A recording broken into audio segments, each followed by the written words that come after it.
بہت سارے فیصلے دل سے کرنے ہوتے ہیں، عشق سے کرنے ہوتے ہیں، عقل سے ہر فیصلہ نہیں ہوتا ہے۔ لاجک تو کہتی تھی جل جاؤ گے، ختم ہو جاؤ گے، عشق کہتا ہے رب راضی تو میں بھی راضی۔ ہمارے یہاں بھی زندگی میں ہم بہت سارے فیصلے عقل سے کر رہے ہیں، معاذ اللہ۔ اب تو اسلام کے بہت سارے اصولوں پر عقل کی دلیل مانگی جا رہی ہے کہ جناب یہ بتائیے تو صحیح لاجک کیا ہے، اس قانون کے پیچھے لاجک کیا ہے، تو ورثہ جو ہے وراثت مرد کا 2 تو عورت کا 1، اس کی لاجک کیا ہے، عورت کو طلاق کا حق کیوں نہیں ہے، مرد کو طلاق۔ ارے بھائی ہم ان لاجکوں میں کب سے پڑ گئے؟ مجھے سمپل جواب دیجئے، باقی ساری لاجک چھوڑیے۔ جتنی دنیا میں مسلمان مجھے سن رہے ہیں، اللہ کو دیکھا ہے آپ نے؟ نہیں دیکھا ہے۔ ہم تو غیب پر ایمان لائے، اللہ ایک ہے۔ جب اتنی بڑی بات مان لی، ہم نے تو نبی پاک سے ملاقات نہیں کی صلی اللہ تعالیٰ علیہ وسلم، مگر ہمیں معلوم ہے میرے آقا تشریف لائے، آخری نبی ہیں۔ ہم نے تو جبریل امین کو قرآن لاتے ہوئے نہیں دیکھا، ہم مانتے قرآن رب کا کلام ہے، جبریل امین لائے نبی پاک کے قلب اقدس پر، اور جناب لا ریب کتاب ہے۔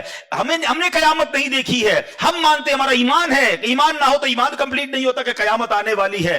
ہم نے کبھی قبر کے اندر کسی کو عذاب اور جزا دیتے ہوئے نہیں دیکھا، مگر ہمارا ایمان ہے کہ قبر میں یا تو عذاب ہوتا ہے یا جنت کا باغ بنتی ہے۔ اتنی ساری پردے والی غیب والی بیسکس ماننے کے بعد آج میرے اور آپ کے دلوں میں سوئی چھپوئی جا رہی ہے کہ پوچھو جناب اسلام کا یہ قانون کیوں ہے، اس کے پیچھے لاجک کیا ہے؟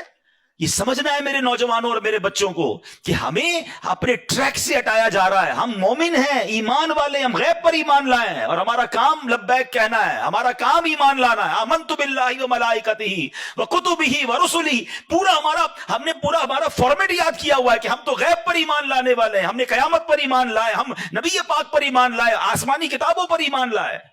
مگر آج جناب کوسچنز کریٹ کیے جا رہے ہیں اور لوگ کنفیوز بھی ہو جاتے ہیں کیونکہ سب کو سننا ہے۔ سیکھو حضرت ابراہیم سے، آگ کا کام جلانا ہے، آگ بنی جلانے کے لیے ہے، مگر حضرت ابراہیم کا عشق کہتا ہے کہ اگر رب کا حکم اسی میں ہے تو میں اس پہ راضی ہوں۔ اور پھر آگ نے کام کیا کیا؟ جلایا نہیں نا۔ ایک اور شعر سنو، آج بھی شاعر مشرق نے کیا کمال کی بات کی، اگر آج بھی ہو ابراہیم سا ایمان پیدا۔ ایکچولی یہی کمی ہے، لیول آف ایمان ڈسٹرب ہو گیا ہے۔ اگر آج بھی ہو ابراہیم سا ایمان پیدا، آگ کر سکتی ہے انداز گلستان پیدا۔ آج بھی آگ باغ بنے گی، مگر ایمان تو لاؤ نا۔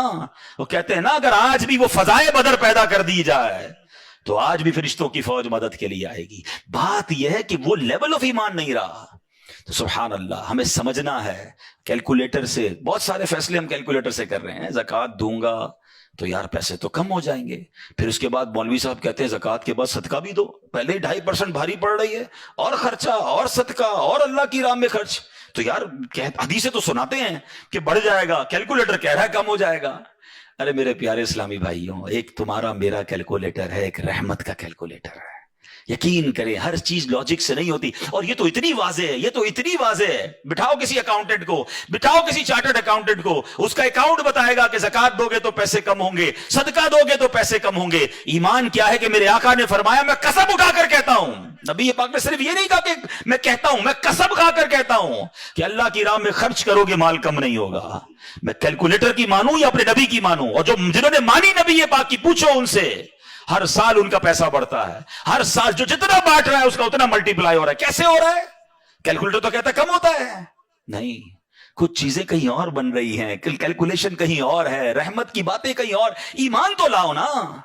کیا شاندار ایمان تھا حضرت ابراہیم علیہ نبی علیہ السلام کا۔ جو عشق والے ہوتے ہیں نا وہ نمبر لے جاتے ہیں، عقل والے سوچتے ہی رہ جاتے ہیں۔ عقل کو تنقید سے فرصت نہیں، عشق پر اعمال کی بنیاد رکھ۔ جس دن آپ کا ایمان، آپ کے اعمال عشق پر آ گئے نا، پھر آپ دیکھیں کہ آپ کی زندگی میں کبھی کوئی آپ کو کنفیوز نہیں کر سکے گا۔